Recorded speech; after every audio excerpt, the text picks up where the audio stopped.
Good morning students. Today we will discuss about the chapter chemical control and coordination.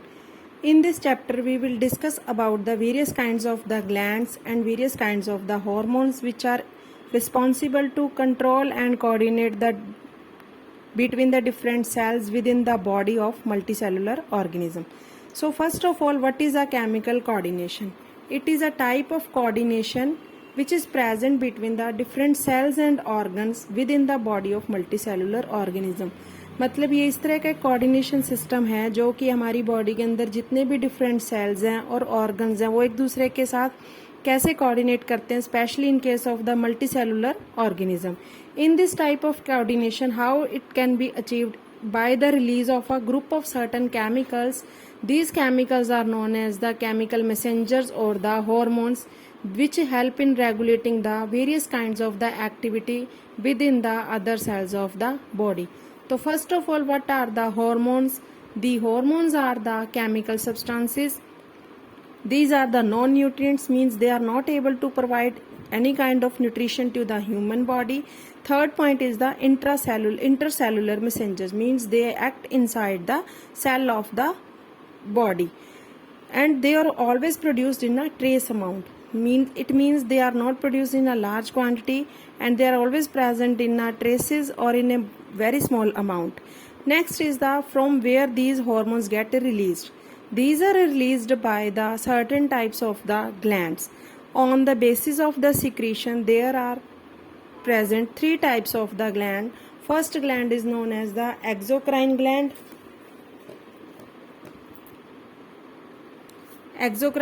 Second is the endocrine gland, and third category is type of the heterocrine gland.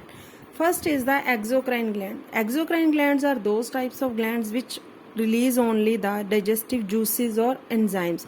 Means in case of the exocrine gland, there are no secretion of any kind of the hormones.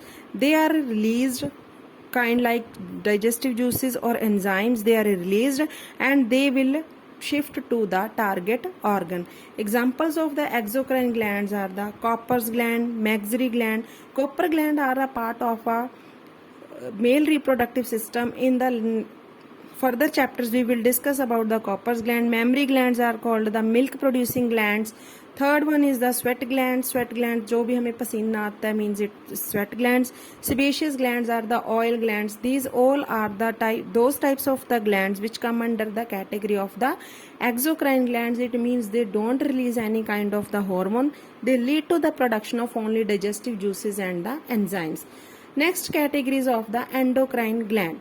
Endocrine glands are those types of the glands which provide a certain kinds of the secretions, and these secretions are known as the hormones. It means we can say that the exocrine glands are the duct gland. It means they are having a short tube like part which is known as a duct, and but while the endocrine glands are the ductless glands. It means they will release their secretion directly into the blood. Examples of the endocrine glands are the hypothalamus gland, pituitary gland, and the thymus.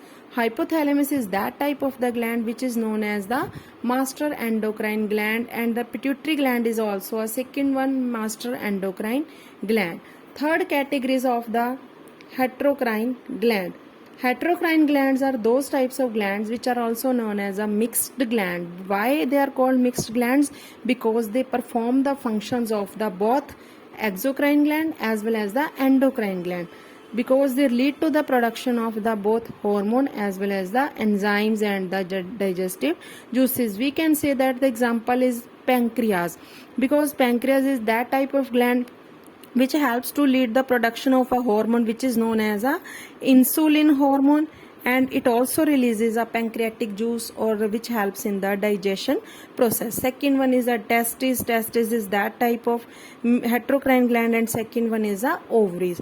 So in this video I have to discuss about the what is definition of the chemical control and coordination, and how this control and coordination takes place in our body with the help of chemical messengers, which we have named them as the hormones, and from where these hormones are released, these are called the glands.